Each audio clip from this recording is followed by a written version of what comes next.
gouvernement a rejeté, il faut dire qu'il y a de quoi. Bon, et quand on regarde ce qui s'est passé immédiatement après les municipales, dans lesquelles on aurait pu penser, à la suite desquelles on aurait pu penser que les conclusions avaient été un petit peu tirées. Bon, on s'aperçoit, en gros, Valls, c'est la même empire. Hein, c'est-à-dire qu'évidemment, il reconduit, confirme, amplifie les mesures d'austérité, les fameux 50 milliards de réduction de la dépense publique. Alors, la dépense publique, comme ça ne cause pas trop. Bon, mais il faut bien voir que derrière la dépense publique, il y a les questions de la santé, il y a les questions des services publics, il y a les questions du traitement des fonctionnaires. Et puis quand on dit empire, ça peut être en meilleur pour certains, en particulier pour les patrons, puisque les fameux 30 milliards de cadeaux aux patrons passent à 36 milliards, puisque à ce qui était déjà des réductions de cotisations, ce qui était déjà le crédit impôt compétitivité emploi, le fameux CICE, bon, à ça viennent s'ajouter encore des mesures fiscales. Donc on a vraiment une politique fiscale qui est l'anti-redistribution, l'anti-Robin des Bois, qui consiste à prendre aux plus pauvres pour donner aux plus riches. Bon, à tel point que même les députés du Parti socialiste menacent de ne pas voter, et c'est vrai qu'on est au bord, hein, dans une situation de crise politique. Il y a un enjeu. Quand on dit ça, on a l'impression de répéter un peu toujours la même chose. Bon, il y a un enjeu très particulier autour de ce qui est en train de se passer, qui est évidemment l'enjeu de la protection sociale, et pour nous c'est une question qui est absolument décisive, puisque autour de ces réductions de cotisations, de ces exonérations, bon, des exonérations pures et simples, si on prend pour les salaires au niveau du SMIC, bon, c'est la destruction pure et simple de la sécurité sociale.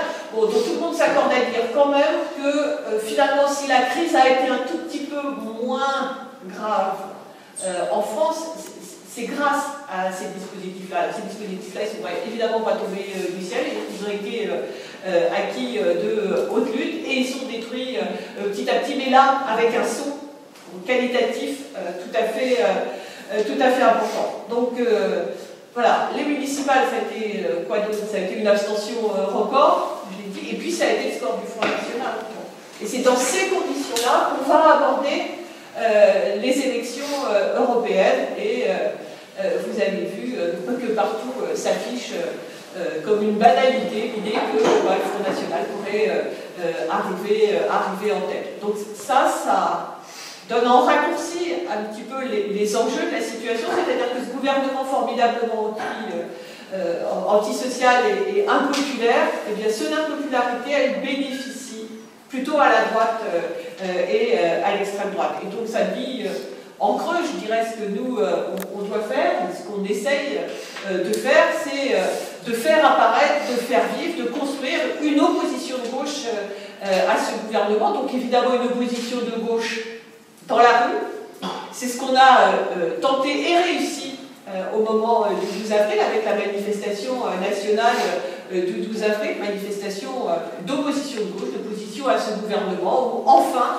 c'était ceux qui, à gauche, d'un point de vue social, d'un point de vue écologique, d'un point de vue de défense des droits, bon, contestaient la politique du gouvernement. Et c'est ça qu'on a fait dans les listes qu'on a présentées aux élections municipales, et c'est ça qu'on veut faire dans les listes qu'on va présenter pour les élections européennes. Alors, les élections européennes, ça en rajoute une couche d'une certaine manière, parce que quand on dit ce qui est insupportable, c'est cette austérité imposée par des gens qui ne nous représentent pas.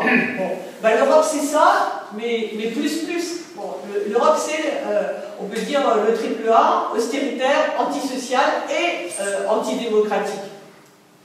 Donc de ce point de vue-là, sur la question des institutions européennes, sur la question de l'Union européenne, et quand on parle de leur Europe, de l'Europe des capitalistes, de l'Europe des institutions européennes, on préfère dire l'Union européenne pour bien faire la différence entre leur Union européenne et notre Europe. Donc leur Union européenne, elle est évidemment pas réformable, puisqu'elle a été, je dirais, construite pour ça, faite pour, c'est sa marque de fabrique d'être d'abord un marché, d'être d'abord un outil au service des capitalistes, et donc traité après traité, de Maastricht jusqu'au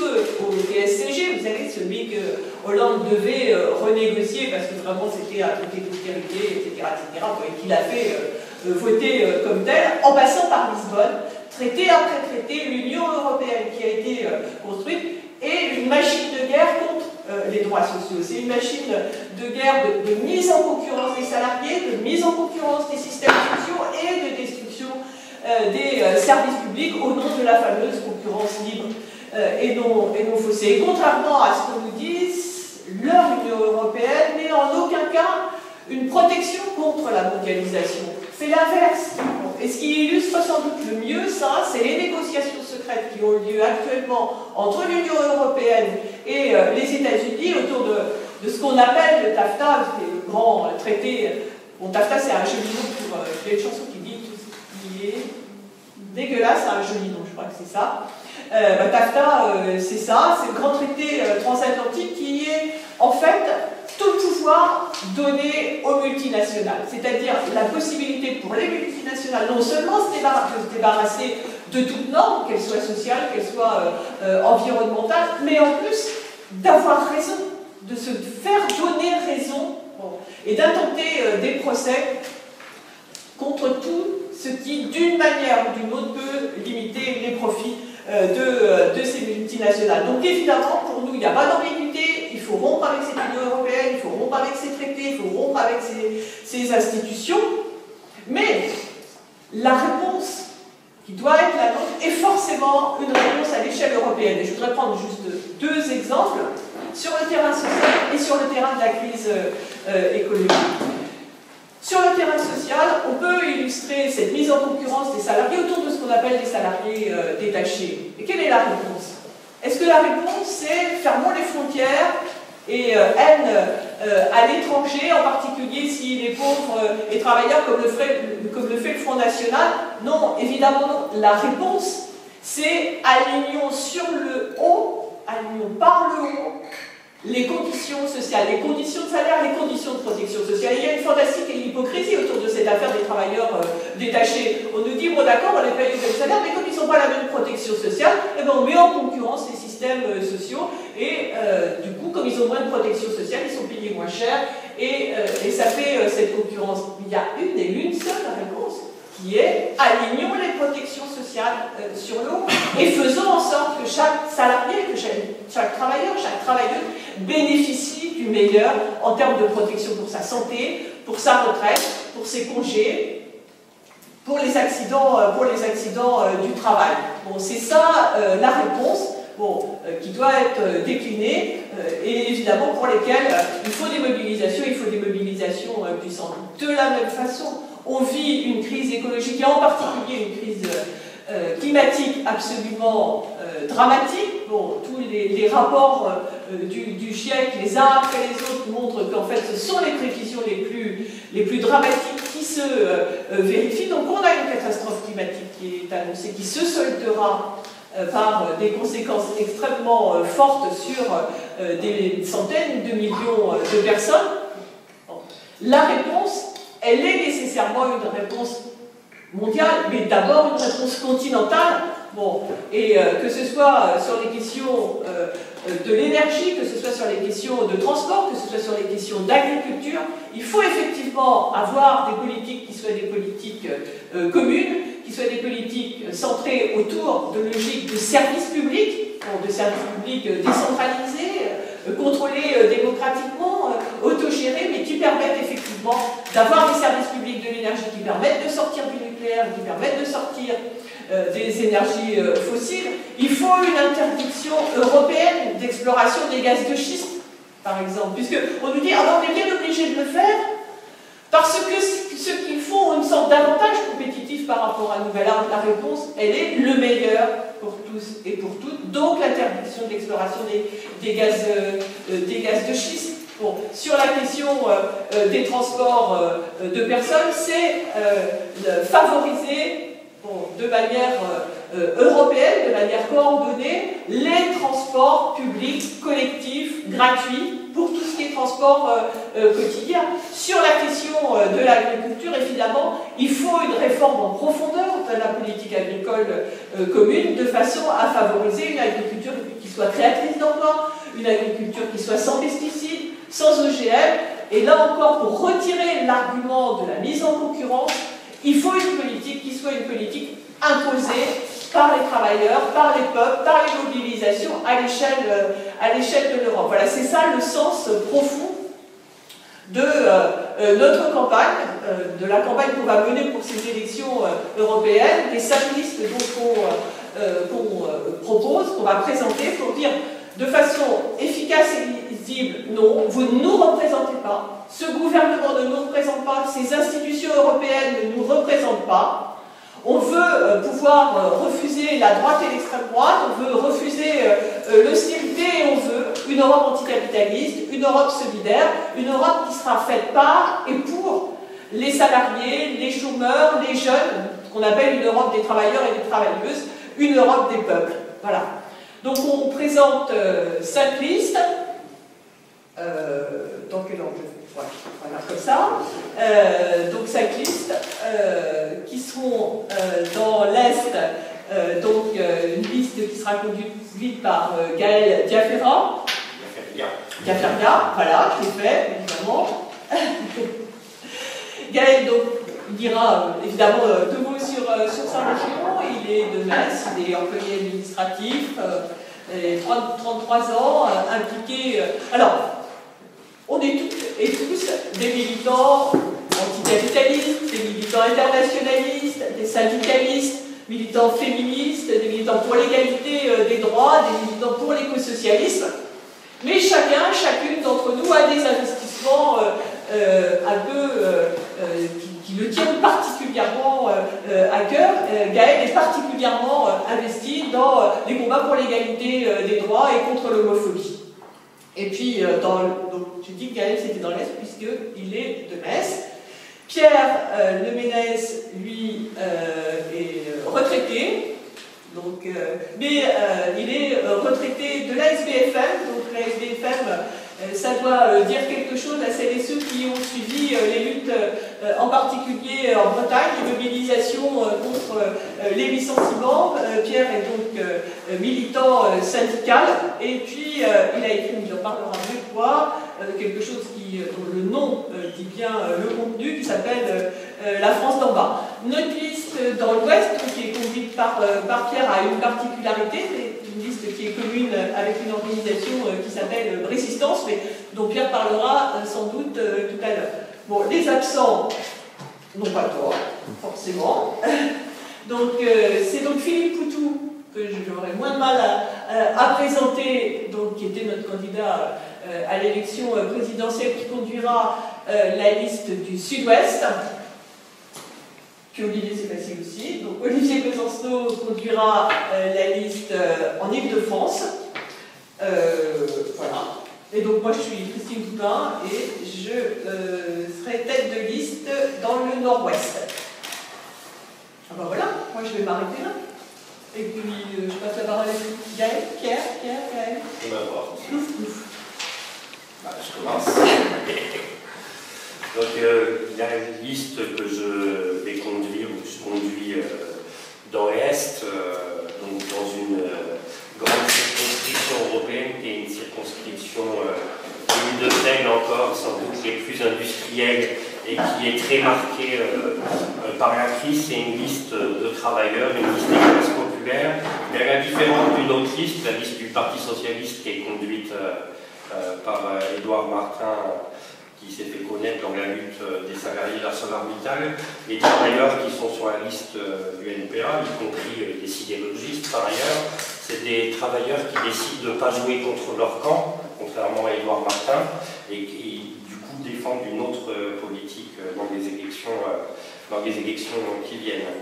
C'est une liste qui évidemment exprimera le rejet de cette Union européenne, comme l'a expliqué tout à l'heure Christine, mais à la différence des discours autour du repli nationaliste, protectionniste, etc., qui ont une certaine importance, notamment dans une grande région où un maire FN vient d'être élu dernièrement. Ce qu'on dénoncera, c'est l'Union européenne comme une arme des classes dominantes, c'est l'Union européenne comme l'union des gouvernements qui qui, dans toute l'Europe, ici en Grèce, en Espagne et partout, ont pour seul objectif de mettre la tête des travailleurs sous l'eau.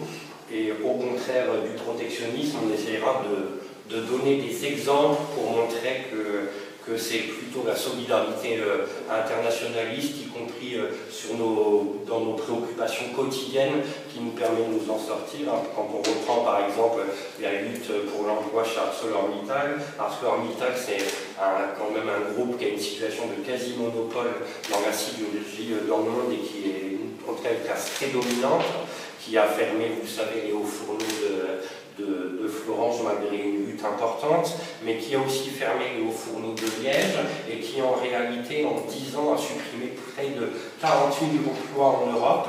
Donc nous, ce qu'on essaiera de porter dans ces élections, c'est que, au contraire du repli nationaliste, au contraire du produisons français, etc., qui est en réalité un leurre, surtout dans des marchés comme celui-ci, c'est que la seule solution, c'est la convergence des luttes par-delà les frontières et que le repli, au contraire, divise les travailleurs. Et on voit bien que les salariés au Luxembourg, en Belgique, en Espagne, etc., s'ils s'étaient unis, ils auraient été plus forts. Et puis, on mettra aussi l'accent sur la politique qui est celle du gouvernement, parce qu'on ne peut pas séparer la politique européenne de la politique du gouvernement et du gouvernement basse pour une bonne et simple raison, c'est qu'il n'y a pas de politique européenne sans l'accord des gouvernements nationaux. Donc nous, on mettra voilà, un coup de projecteur là-dessus, son plan d'austérité, parce que vous avez vu que le PS, je suis un petit peu long, je finis là-dessus, mais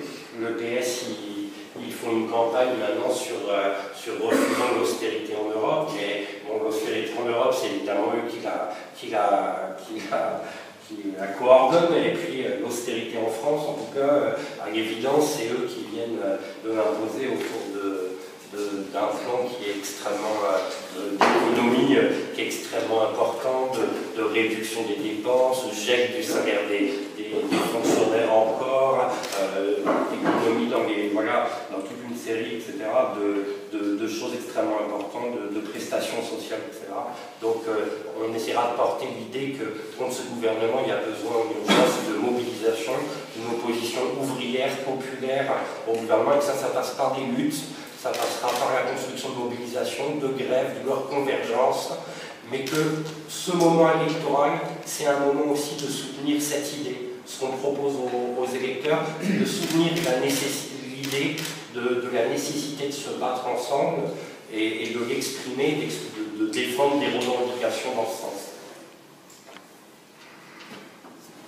Bien, je m'appelle Pierre Menès, donc dans le prolongement, ce qui vient d'être dit, forcément on va pas faire de redite, mais la Bretagne a été sous tous les feux de l'actualité sociale dans toute la dernière période particulièrement, avec de grands mouvements, surtout des génocides industriels dans le cadre de ce qui se passe particulièrement dans l'agroalimentaire, les luttes aussi sur Notre-Dame-des-Landes, qui n'ont pas encore abouti, mais qui quelque part en prennent la bonne direction.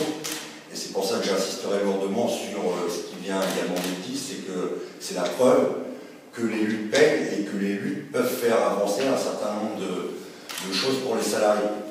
Alors c'est vrai qu'il y a l'agroalimentaire en Bretagne qui a un gros pôle, je dirais, industriel, qui est aujourd'hui attaqué de toutes parts, avec des licenciements massifs, avec des délocalisations qui sont effectivement la suite logique à la fois de la politique gouvernementale et forcément de la politique de l'Union européenne. Parce que bon, ça atterrit forcément dans les régions, et dans toutes les régions. La Bretagne est particulièrement touchée, et je répète, toute l'action qu'on va mener dans le cadre de ces élections européennes et de cette campagne, ce sera forcément axé sur la défense de l'emploi et du tissu industriel de la Bretagne en règle générale. Donc voilà, on va pas se répéter, je crois que les choses sont claires. Donc on a une liste aussi avec, et on tient à préciser, avec des salariés à qui habituellement on donne rarement la parole, et ce sera l'occasion pour eux aussi de s'exprimer par rapport à ce qu'ils vivent au quotidien, parce que je pense que c'est l'essentiel. Le désavantage récurrent auquel on est confronté aujourd'hui, c'est surtout des technocrates qui nous expliquent, avec des laïus dans tous les sens du terme, que l'économie va mal, que les économies de doivent être la priorité des priorités, sauf qu'en l'occurrence, les économistes, c'est avant toute chose les salariés qui payent de plein fouet, et c'est inacceptable dans les conditions actuelles. Non, moi, je vais rajouter un petit mot rapidement. D'abord, puisque Christine a expliqué qu'elle était tête de liste dans la circonscription du Nord, qui est notre porte-parole du BNPA et qui travaille dans l'industrie, et qui a aussi comme particularité, aux dernières européennes, d'être une des candidates qui avait failli, il y a quelques mois, finalement être élue, donc qui a aussi cette réalité-là. Philippe Poutou, lui, n'est pas présent parce qu'il était retenu par le travail et donc le candidat, et puis aussi rappeler que Pierre Ménès, en plus de tout ce qu'on a expliqué par rapport à la lutte de la SBFM, et celui, puisqu'il ne le dira pas lui-même, de toute façon, qui avait tenu tête à Nicolas Sarkozy sur un débat télévisé à la TF1, et qui l'avait fait méchamment transpirer, c'était en 2010, et je me souviens, où Nicolas Sarkozy cherchait la France d'en bas, et la France d'en bas s'est invitée dans cette émission, justement sur la réalité qui a été évoquée là. Donc moi, juste sur l'Île-de-France, on a donc une liste avec une trentaine de noms qu'on a, avec, là aussi je ne vais pas redire ce qui a été expliqué, des salariés, des jeunes, des retraités, bref, tous ceux qui ressemblent à peu près à la population telle qu'on la connaît et qu'on voit si peu au sein de la classe politique. On a aussi ouvert cette liste à des militants et des militantes associatifs ou syndicalistes ou de lutte de solidarité qui ne sont pas au NPA. Et pour nous, c'est aussi quelque chose d'important parce qu'on veut faire une campagne de liste. Donc on a des militants de solidarité avec la cause palestinienne. On a une intermittente du spectacle qui est une syndicaliste de la coordination des intermittents. On a Maurice Rachus qui est un écrivain, qui est président de l'Observatoire des libertés publiques et qui est une figure quand même un peu importante de la lutte contre l'extrême droite dans ce pays et qui n'est pas au NPA. Et puis, ça nous a paru important, cette liste qu'on va co-animer avec Armel Pertus qui est dans la salle, qui est un professeur des écoles, pas un STIP, professeur des écoles à Villiers. On a comme troisième sur cette liste, et pour nous c'est quelque chose d'important, un sans-papier qui a été régularisé par la lutte, qui s'appelle Kaba Moussa, et qui est maintenant de nationalité française. Et pour nous c'est quelque chose d'extrêmement important par rapport à c'est pas le seul, mais un des éléments qui sera développé dans le cadre de cette campagne, qui est le discours nauséabond sur les idées racistes et xénophobes qui sont véhiculées, et qui correspond aussi à une des réalités de cette Europe qu'on critique et contre laquelle on se révolte, qui est l'Europe forteresse, qui est l'Europe de Schengen, qui est l'Europe de l'agence Frontex, qui est cette agence qui, à coup de subvention publique, organise la soi-disant sécurité des frontières de l'Union européenne et qui porte une lourde responsabilité dans ces morts et de ces drames à répétition auxquels on assiste dans la Méditerranée. On rappelle quand même qu'on estime qu'il y a peut-être eu 20 000 morts depuis 1988 dans la Méditerranée, de personnes qui fuient les guerres, qui fuient la misère et qui se retrouvent confrontées à la réalité de cette Europe-là. Et Kaba Moussa, donc, il a sa nationalité française, c'est une lutte qui lui a permis d'obtenir cette nationalité, la régularisation, dans le cadre de la coordination des sans-papiers du 75. Et c'est d'autant plus important que la liste est soutenue par quelqu'un qui, lui, ne pouvait pas figurer sur la liste, qui s'appelle Ansouman Sissoko, qui est le président de la CSP 75, le président de la coordination des sans-papiers 75. Donc pour nous, cette diversité de la liste, c'est aussi quelque chose qu'on veut mettre en avant. Et dans le peu de temps qu'il y aura dans le cadre de cette campagne, en plus de tout ce qui a été dit, nous on a prévu des réunions publiques, des meetings, des actions coup de poing pour essayer de mettre des problématiques très précises sur la protection sociale européenne, sur la question du salaire minimum européen, sur la question de l'agence Frontex ou d'autres thématiques. Voilà, et puis plus globalement, sortir de cette impasse qu'on essaie de nous imposer dans ces élections qui pour l'instant ne passionnent pas les foules, mais je dirais c'est fait pour. C'est en gros de transformer cette élection européenne en référendum pour ou contre l'euro. Nous on pense que c'est un leurre. Voilà, il faut justement détourner ce référendum qui nous sera imposé en début de front contre les partis institutionnels qui mènent des politiques d'austérité. Et je termine en disant, parce que disait Gaël, parce que moi je n'avais pas vu la fiche du PS encore, mais si même le PS vous demande de sanctionner la politique d'austérité, c'est que bon, voilà, si justement c'est refusons l'austérité en Europe, même le PS vous y invite, donc ça sera une des thématiques de ces partis qui, en France comme en Europe, se renvoient la balle, parce qu'il y a un point commun d'ailleurs entre les partisans de l'euro et les partisans du retour au franc. Il y a un point commun entre tout cela, c'est tout remettre sur le dos de la Commission de Bruxelles. Ça arrange et les uns et les autres. C'est-à-dire que les nationalistes qui expliquent qu'en retournant au franc, il faut mettre fin à la Commission de Bruxelles qui a un discours, ceux qui sont partisans de l'Europe libérale se replient toujours derrière la Commission de Bruxelles pour expliquer qu'il faut faire des purges d'austérité. La réalité, comme ça a été évoqué, c'est que ce n'est pas la Commission de Bruxelles qui décide de tout, c'est le Conseil européen. Les conseils européens, c'est des conseils de ministres européens. C'est-à-dire qu'en première et en dernière instance, c'est les gouvernements nationaux qui mandatent la Commission de Bruxelles pour mener ces politiques.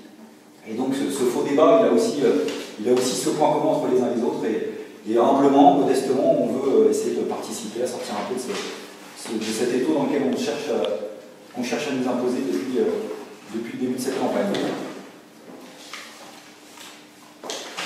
Voilà. Est-ce qu'il y a des questions? Pourquoi vous n'avez pas réussi à avoir 8 listes, y compris d'ailleurs en outre-mer? Je vais la regarder. C'est pourquoi on n'a pas essayé, on aurait de toute façon pas essayé d'avoir 8 listes. Puisque on va partager en deux, comme ça, voilà. Puisque autant notre solidarité avec les luttes aux Antilles, à La Réunion, à Mayotte, en Kanaki, bon, est évidemment pleine et entière, et de ce point de vue-là, c'est des frères et des sœurs de combat, autant il me paraîtrait totalement saugrenu d'imaginer, de présenter, nous, des listes dans ce qu'on doit malheureusement continuer à appeler des colonies, puisque c'est un vrai traitement colonial. Et juste pour prendre un exemple de traitement colonial, c'est ce qui s'est passé autour du procès de Roudy-Alexis, puisque l'État français a décidé de le faire rejuger en France au mépris total et des textes et du respect minimum des droits de la défense. Alors, nous, notre solidarité, elle est pleine et entière par rapport à ces mobilisations, et d'une certaine manière, la naissance du NPA avait été tout à fait étroitement liée aux mobilisations du LKP en Guadeloupe. Bon, on a ça chevillé au corps et chevillé à notre histoire, mais une liste dans les colonies, non, c'est pas pour nous. Vous êtes déplacé pour aller les soutenir. Et pourquoi? Ah oui, ça on l'assume. Mais par contre, il y a des organisations avec lesquelles on travaille, ils boycottent les élections européennes, donc on ne va pas présenter des listes alors qu'on a une solidarité politique avec les organisations dont parlait Christine, qui sont des organisations qui, pour les raisons qui ont été évoquées, boycottent ce type d'élection, donc on n'a jamais été présent dans une circonscription. Simplement dit que pour les deux dernières, on aurait pu le faire, mais il aurait fallu emprunter. Voilà, et à partir du moment où on a 5 circonscriptions sur 7, on est considéré comme une liste nationale par le CSA, et rapport qualité-prix, c'est ce qui nous convenait mieux. Voilà, dans ces temps de rigueur économique, c'est notre petite contribution à nous. C'est important. D'autant que tout ça a un prix, blague à part. On ne parle pas assez d'ailleurs d'un vrai type de censure politique qui fait que. Enfin, nous on le dénonce, on n'est pas les seuls d'ailleurs. On le dénonce à chaque scrutin électoral, mais il faut savoir qu'il y a une forme de censure économique de l'expression électorale qui est de plus en plus forte. C'est-à-dire que tout est bon, le prix des transporteurs pour le papier, les plis électoraux pour la couverture municipale qui étaient jusqu'à présent assurés par les pouvoirs publics et qui sont de plus en plus sous-traités, et puis même, je vais en prendre un exemple tout con auquel on est encore confronté maintenant, le prix des salles. Voilà, maintenant faire un meeting pour ceux qu'en font, puisque nous on est des militants et nous on fonctionne à ça, des réunions publiques, des salles, une salle gratuite, ça n'existe pratiquement plus. Et même celles qui sont prétendues gratuites, de toute façon, maintenant vous avez une façon de les faire payer, c'est-à-dire que quand vous allez à un gymnase, comme par hasard, vous arrivez dans un gymnase, mais dans un gymnase, il faut mettre du tapis, il faut mettre de l'insonorisation, il faut mettre de la... Bref, tout ça, vous avez toujours une facture à la clé. Donc voilà. Vous avez parlé d'opérations coup de poing, est-ce que vous nous donnez des exemples? Quelles vont être ces opérations? Encore, vous serez prévenu en temps et en heure. Enfin, d'abord, l'appel, on l'a lancé parce qu'on est convaincu que dans ces élections, ça aurait été une bonne chose, ça aurait été utile qu'il y ait des listes communes qui expriment l'opposition à l'austérité, que ce soit l'austérité du gouvernement, que ce soit l'austérité européenne, ou des listes qui soient à la fois internationalistes et contre cette Europe du capital, cette Europe des banques, cette Europe des multinationales. Donc ça, c'est une conviction forte et on pense vraiment que ça aurait été une bonne chose. Donc on a écrit à celles et ceux avec lesquels on pensait que c'était possible, puisque on se retrouve dans les mobilisations contre l'austérité. Lutte ouvrière nous a dit qu'il n'en était pas question, que ce n'était pas la campagne qu'il souhaitait faire. Bon, avec le Front de gauche, il y avait évidemment toute une période où c'était compliqué de discuter avec le Front de gauche, parce que c'était un peu... comment dire, ils étaient un peu préoccupés, on va dire, par la propre constitution et leur propre discussion sur les listes européennes, tout ça venant après une campagne municipale dans laquelle ils s'étaient largement divisés, et divisés sur une question qui est évidemment une question qui ne vous est pas indifférente, qui est exactement celle qu'on pose depuis le début au Front de Gauche, qui est la question du rapport au Parti Socialiste et de l'indépendance avec le Parti Socialiste. Et dès qu'on a pensé que c'était possible de réavoir cette discussion-là, on s'est donc adressé au Front de Gauche et à Lutte ouvrière.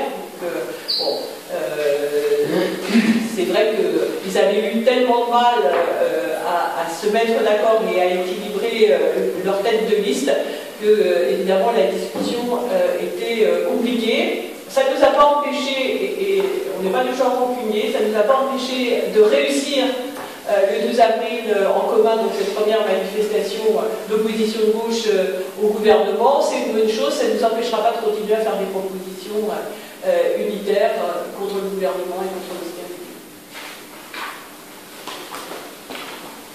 Et vous en êtes où de la souscription que vous avez lancée cet été? On en est 400 000, je parle sur votre... Ouais, autour de 400 000, mais de toute façon, c'est une campagne financière qui va durer, y compris dans le cadre de la campagne.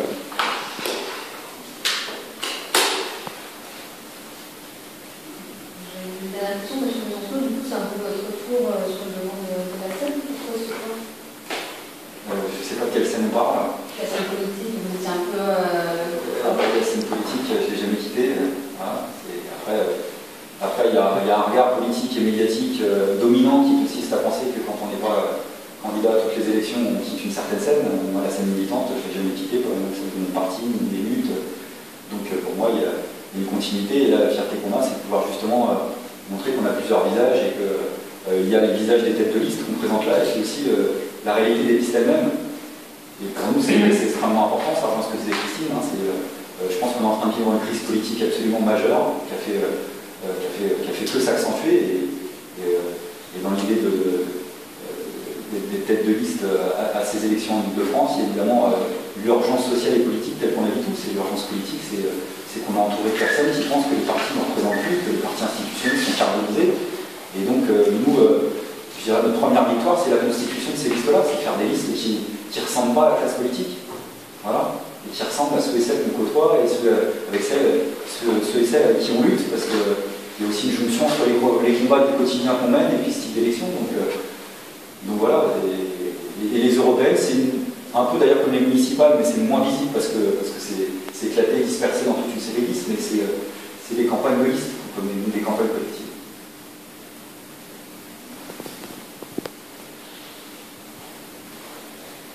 Du coup, en termes d'objectifs, c'est européenne. En termes d'objectifs, c'est européenne. En termes d'élus, ça va comme ça. Faire le plus de voix possible. En plus, c'est il faut quand même redire que c'est un système qui est totalement antidémocratique. C'est-à-dire que quand on regarde, alors chacun d'entre nous, on se plaint du fait que la circonscription dans laquelle on est, ça ressemble à n'importe quoi, que ça n'a aucune utilité, y compris les transports publics, c'est un petit peu compliqué pour aller d'un bout à l'autre. Bien sûr, essayer d'aller de Cherbourg à Lille, pour pas parler de Soissons avec les transports collectifs, et vous comprenez tout de suite que ça ne rime pas à grand-chose. Bon, mais je pense que mes camarades pourraient dire la même chose. Et donc, c'est une élection qui a ce mode d'organisation. Alors, tous les baratins sur la proximité, Batacoufin, tout ça, c'est quand même de la flûte. Bon, les circonscriptions, ça sert à une chose, à se débarrasser de la proportionnelle. Voilà. Donc c'est dans ces conditions-là qu'on va faire campagne. Moi, je retourne la question dans le sens. À combien de pourcentage vous allez être satisfait? Ça dépend la réalité des circonscriptions n'est pas la même. Oui. Le seuil, par exemple, pour être élu, n'a strictement rien à voir d'une circonscription à l'autre. Donc on peut faire un très bon score dans une région sans être élu, faire un score plus modeste. Donc voilà, y compris créer la surprise, ce serait faire des scores de toute façon qui seront interprétés qu'au moment du vote lui-même, en fonction des réalités. Vous savez qu'à ce moment-là, le regard pourra être porté de façon différente en fonction du nombre de listes qui ont été en réalité ratifiées, de ce que ça signifiera par rapport au restant. Donc il y a plein d'éléments, et ça on ne peut pas le prévoir, on ne peut pas le pronostiquer, quoi.